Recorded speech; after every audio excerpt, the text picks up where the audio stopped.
welcome. Can everyone hear me all right out there? Yeah? All right, perfect. Welcome and thank you so much for coming today. My name is Jaylene Lewis. As Mr. Somick said, I'm the Victim Services Coordinator over at the Behavioral Health here. And I am so honored to be here today to bring awareness to National Missing and Murdered Indigenous People Day. I'm so glad to look out and see all of you in these awesome shirts in the red. We look great. We're going to have to do a group photo after, I feel like. That's something, I'm a big photo taker.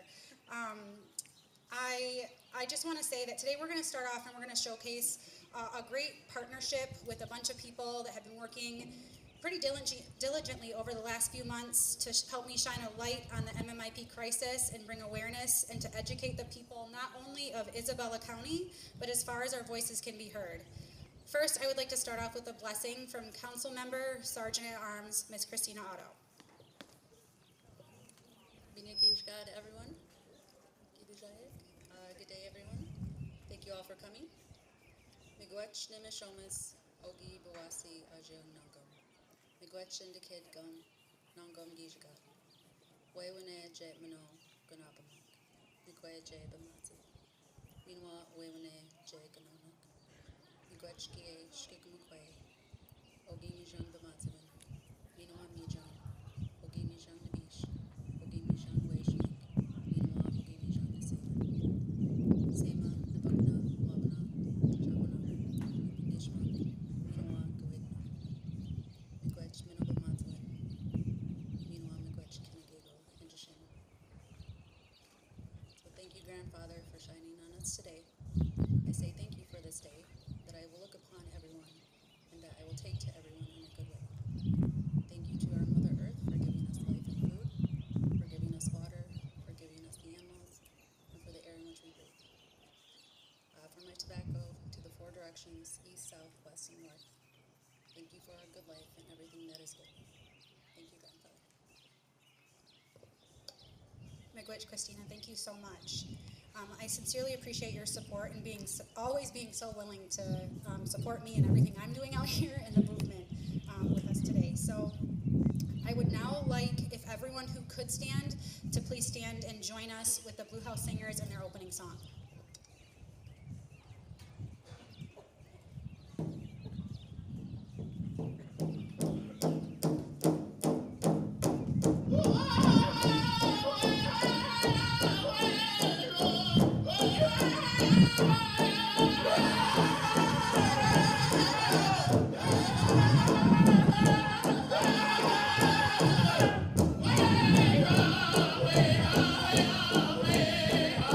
Way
so much for that beautiful opening song. Next, I'm going to hand this off to the beautiful Miss Felicia Otto. Thank you. Thank you so much, everybody, for coming today. I want to give a special shout out to the tribal council members who are here with us in support. We've got Sub-Chief Luke Sprague, Christina Otto, Sergeant at Arms, Treasurer Maya Montoya Higo, Spotty Tail, sorry about that. Also, we've got Councilmember Samantha Chippewa and Brad Bennett. So I'm going to talk a little bit about the collaboration that we got going on here and kind of how it came to be. It was, there's been lots of beautiful efforts done by the community members and tribal council members and just trying to advocate for MMIP. And it wasn't until, and there's lots of work that's been done. And last year, we needed a home for this event, and it was Ruth from Zanta's Club. So she came in and she met with us over at Behavioral Health and presented a collaboration between the city and the tribe. And after talking with her, we were like, yes, let's do it. So I would like to talk about the wonderful ladies that helped set up this and the wonderful men who came together to make this event possible. So we have Jaylene Lewis, our Victim Services Coordinator, Annette Wabus Rogers, she's the admin too for Victim Services. We also have Michaela Steele-Seifert, she's the Native Connections Program Specialist. Beth Nesbitt, Nicole, and Jeannie Sage of McLaren Hospital. Ruth Helberg, President of Zanta Club of Mount Pleasant. Thank you to the staff of Rise Advocacy for being here. Jade Cotter of the MDHHS Native American Outreach Specialist. Quinn Urek of the Skit Police Department. And when I say Skit, I'm saying the Saginaw Chippewa Indian Tribe. Nick DePonte and Connor Fisher of the BIA's Missing and Murdered Unit of the Central Region. Christina Lightfoot, the MDHHS MMIP Advocate Coordinator. And Cassie Brochschmidt of Rise Advocacy. So it's been a beautiful collaboration between the tribe, the police department, the BIA, the Zanta, McLaren, Rise, the Michigan Department of Health and Human Services, Central Michigan's Office of Indigenous Affairs, Casey Perez. Thank you guys for coming today. We're here to honor, we're here to remember and advocate for all the missing, murdered Indigenous people. It's efforts like this that seek to raise awareness about the disproportionate high rates of murders and disappearance in Indigenous people, particularly women and girls. For decades, our communities have struggled with high rates of assault, abduction, human trafficking, and murder of Indigenous people. It's efforts like this that help initiate national inquiries into this crisis. We won't stop advocating and raising awareness until we see action and justice happen for our people. Today, we are going to discuss the different operations and programs that our government is doing in an effort to address the unsolved violent crimes in Indian country, which includes crimes related to MMIP.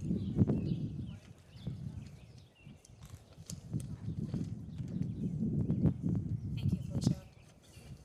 As Felicia mentioned, the alarming reports of abduction and murder of Native women highlight one of the most devastating issues facing tribal communities today.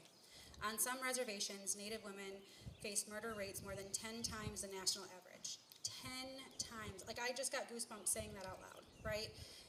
Just take a moment, we haven't talked about this even, to look around at all of the red dresses that are here today, right? These dresses represent a human, a sister.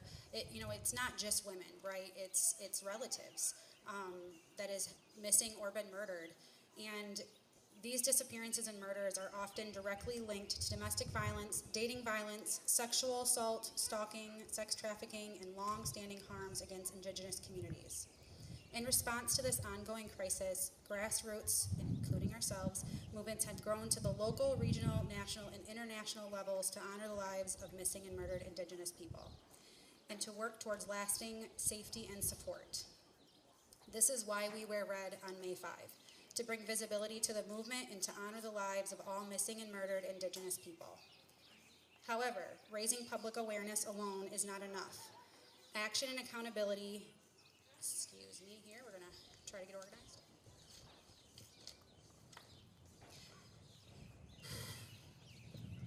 Action and accountability, thank you, are necessary to address the crisis of MMIP. The National Day of Awareness calls for honoring the lives of our missing and murdered relatives, shedding light on the countless tragedies impacting Native women and communities, highlighting the need of ongoing grassroots advocacy and organizing for change of laws, policy, protocols, and allocation of increased resources at the tribal, federal, and state levels to end these injustices. Sharing information needed to understand and drive legal reforms and change. So that was our thoughts here today. Originally, we were going to have Mr. Joel Postma present today to speak. He is the MMIP coordinator of the U.S. Department of Justice. Unfortunately, he gave me permission to share that his daughter is not well and he is in Tennessee with her on hospice. So if we could all just have them in our prayers for safety and healing, I would appreciate that, and I know he would as well. But he did give me permission to share some things about his work that he does.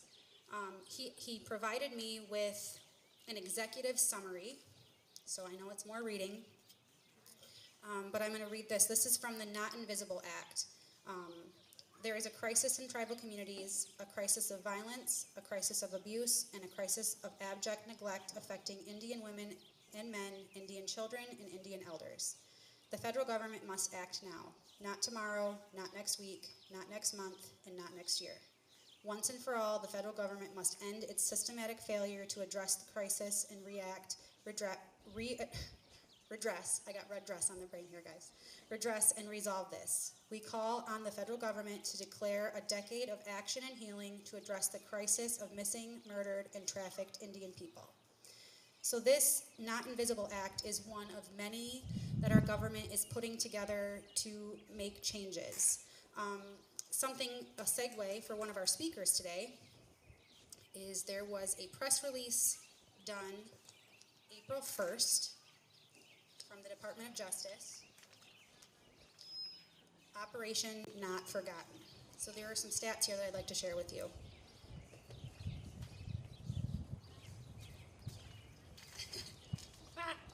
Okay, so it explains that the FBI will manhunt, I love that word, sorry, but the FBI will manhunt violent criminals on all lands. The Operation Not Forgotten ensures a surge in resources to locate violent offenders on tribal lands and find those who have gone missing. This was said by the FBI director.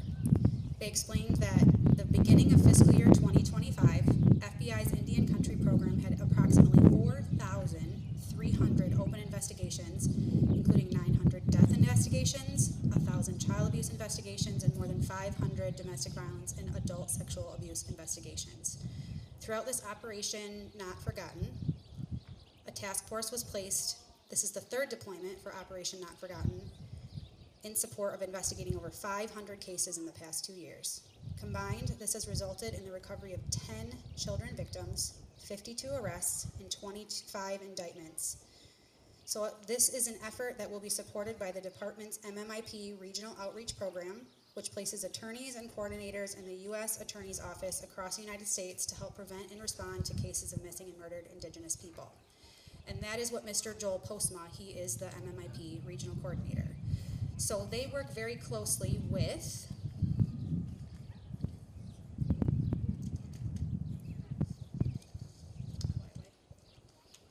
the Bureau of Indian Affairs, Office of Justice Services. So I can't see him in the crowd, but I'm going to be looking for Special Agent Nicholas DePlanty to please approach. He is part of the Missing and Murdered Unit. He is in our backyard. There are 2 agents here in Isabella County at the Tribal Police Department. Mr. Nicholas DePlanty is a special agent with the Bureau of Indian Affairs, Missing and Murdered Unit. He has been with this unit since 2024 and is currently stationed here in Mount Pleasant. Previously, he was a police officer with the BIA, patrolling multiple reservations across the country from Nevada to Minnesota. He was born and raised in Sault Ste. Marie, Michigan, and is an enrolled member of the Sault Ste. Tribe of Chippewa Indians. Special Agent DePlanty is a Lake Superior State University graduate and an avid hockey fan. So he's going to share a little bit with us about his missing and murdered unit. Thank you very, very much. So Mr. Agent Frisch in the back, he is my partner in crime here. We do have 2 MMU agents that are stationed right here in Mount Pleasant. But first and foremost, I just want to say that we've only been here for about a year, maybe a little bit more. So I just want to again reiterate a little bit about me. And a little bit about my partner as well, just so we can kind of put a name to the face, and I just don't want to be a stranger in this community. So, again, my name is Nicholas DePlanty, but only my mother calls me Nicholas. Feel free to call me Nick. If you see me in a crowd, feel free to come up, shake my hand, give me a high five, or just say, hey, you, I've heard you speak before. That is fine, too. Just as Jaylene had stated before, I am from Sault Ste. Marie, born and raised. I know my partner, Agent Frisch, he's from the Upper Peninsula as well. So this is definitely a change of scenery for us to be in a little bit more populous area. I graduated from Lake Superior State University some number of years back, and then I became a patrol officer with the BIA, and I worked on various reservations all across the West. A few reservations in Nevada, Montana, Nebraska, North Dakota. Spent most of my time in Minnesota. So from there, I took an opportunity to move a little bit closer to my home. I became a probation officer with Sioux Tribal Court, and then for about the last year and a half or so, I did case management with our drug court program. And in 2024, I was able to slide into this position and get back in the BIA. So without further ado, I will share a little bit about the ins and outs of the MMU. The BIA's Missing and Murdered Unit was kind of born from legislation in 2019. I will try to not bore you with a lot of the fine details, but it was called Operation Lady Justice under President Donald Trump in 2019. That is essentially the tip of the spear that kind of started our unit. In 2021, our unit was formally established, and under Operation Lady Justice, the whole mission of that operation is to tackle these missing and murdered Indigenous peoples cases that are plaguing American Indian communities across the country. So that is our main objective. Some of the specific cases that the Missing and Murdered Unit with the BIA tackles is cold missing and cold homicide cases, those two. But we're also branching out into acute missing persons, and we're also adding human trafficking cases and predatory crimes as well at this time. When I say predatory crimes, more specifically internet crimes against children. If you hear somebody refer to ICAC, that is typically what they're talking about. The Missing and Murdered Unit currently contains, and Connor might have a little bit better number than me, about 35 agents spread across the country. We are separated into 4 regions, and I will just simply talk about our region here. So me and Connor both work in Region 4. Connor and I stationed here in Mount Pleasant. We cover Michigan, Wisconsin, everything east towards New York, and then we have a handful of agents in Oklahoma. We have 1 agent in northern Minnesota, supposed to be adding 2 more in Minneapolis, the Twin City areas. So again, our unit was born in 2021. We're coming into our 4th year, hitting our number 5, and we're experiencing a little bit of growing pains, but we're making it happen just like everybody else. That's kind of where we're at and kind of what we focus on. Now, like I said, I'm trying not to bore you with a ton of the fine details about legislation. But one thing I do want to touch base on is some of the services that we're able to provide. I'll go into our referral process here in a little bit, but some of the services that we can provide are both investigative and technical assistance. So when we say investigative assistance on these types of cases, that's simply me and Connor in the field. It's boots on the ground, being able to go knock on doors, being able to try to talk to people, or try to do a transfer of evidence to a lab, things of that nature. Now when I talk about technical assistance to these types of cases, this is where I'm starting to talk about crime scene mapping, underwater drones.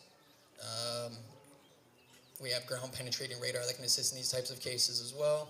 And we also have investigative analysts and access to some of the best laboratory technicians in the country. So that is some of the technical assistance that we can provide in some of these types of cases. Moving on, if we talk about the referral process, this is probably the one that I get the most questions about, is how does somebody want to submit information about a case, either a cold missing or a cold homicide case, to the BIA. One of the things that is kind of a common denominator, whether it occurs in or out of jurisdiction, which is a lot of gray area in and of itself. One common thing is that we just need to have that request from the agency that has jurisdiction over that case. And I'll give you a few examples. Let's take a 2005 missing person case, but let's put the jurisdiction in the city of Detroit. Of course, it's going to be off trust land. So for us to be able to help out with that missing persons case of this Indigenous person, we're going to need that request to come from Detroit PD themselves.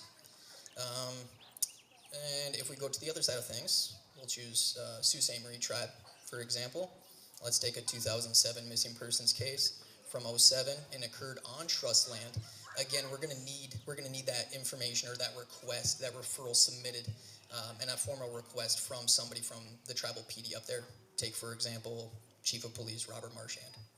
So that is kind of how our referral process works. Some of the information that needs to be contained in a referral is the name and date of birth and some identifying information of the missing individual, tribal affiliation of that individual, and then maybe a brief synopsis describing the circumstances of the case and who has jurisdiction over that case, because that's going to be very important.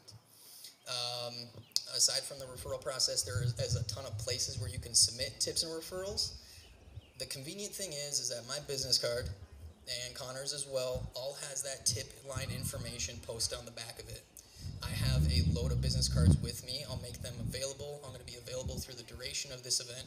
Please come find me. Please come grab a card, and you'll see all that information on the back. There's a QR code that you can scan. There is an email address that you can submit information to. There is a phone number that you can submit information to.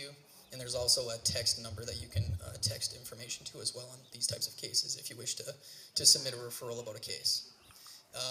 This information goes to a central intake in the BIA, and then it'll go through an analyzing process. It'll hit our regional agents in charge, and then it'll go down to agents in the field to start the investigation if it falls within the parameters that I've already discussed. Trying to figure out some other things that I want to touch on. First and foremost, I just want to highlight that the missing and murdered unit, this is all that we do. There are other agents out there that just typically do maybe drug offenses, other agents out there that just do general crimes. The missing and murdered unit's sole focus is missing and murdered Indigenous peoples, along with human trafficking cases and predatory crimes. So I just really want to emphasize that by the establishment of our unit, we're able to collaborate a ton of these resources and a group of agents where this is their sole focus. And I think that there's no more important job that I'd rather have. I'm very proud of the work that the BIA MMU is doing. I'm very proud of the work that my partner is doing across the country as well. And I'm just very, very confident that we're going to continue making progress on these cold cases and bringing some closure to families around the country. Thank you.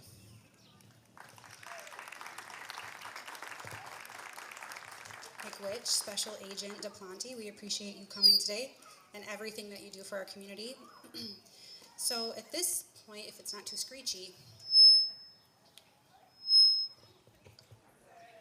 I just wanted to chat a little bit again about our collaboration. I think it's been so wonderful to, be on the reservation, but still be able to have the other Isabella County community members, the McLaren, Zonta, Rise, all us come together. And I don't know if you guys have noticed all of the red dress displays around town, but there's been quite a few. This is our second year of doing this, and it's grown pretty wildly. And I'm very happy about that. There was an Art Reach display the end of April. I don't know if any of you were able to get out there and check that out, but that was pretty wonderful. Chamber of Commerce, multiple libraries throughout the community, Clark Historical Library, the CMU Museum and Cultural Natural History, DHHS, Green Tree, Headspace Counseling, Painted Turtle. My goal was to try to paint downtown red. I'd like to do better next year, but we did pretty well this year so far. The Rise office, the Veterans Memorial, and then on the reds here we were able to do the Soaring Eagle Casino and Resort, the Soaring Eagle Water Park, Cup of Joy, Black Elk, Behavioral Health, and then Zeewing has a pretty awesome display that they had up as well. So you know, it's pretty wonderful the resources that we have here in our own community, right? That's what we kind of wanted to pinpoint today, was not only from the federal level, there's tons of literature online and referral processes, and you know, if you have a missing relative and things like that, pamphlets that you can get online. With the BIA agents in our backyard, Tina Lightfoot is at MDHHS as the MMIP coordinator over there. So if anyone has any need or want, you can reach out to myself at Behavioral Health, anyone practically on the team, and we can get you in touch with resources. There's plenty in this community.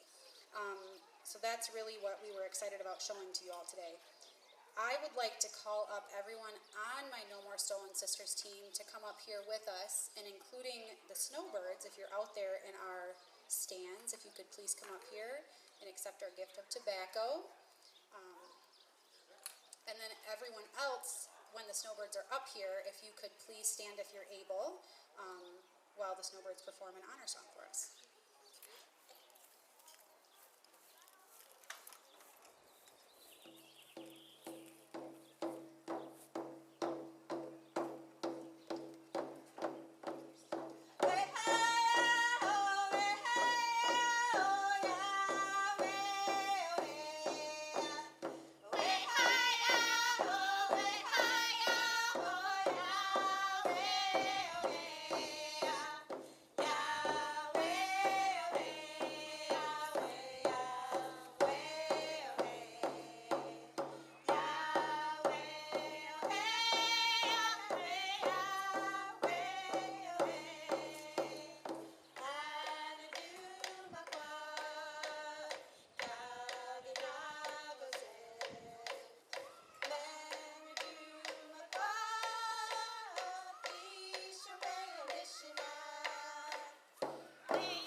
Thank you so much, ladies. Miigwech, we appreciate your presence. Thank you. All right, and so that will bring us to, once again, a closing song, a traveling song from the Blue House Singers. So if you could please stay standing, we'd appreciate that as well. Thank you.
Thank you, thank you.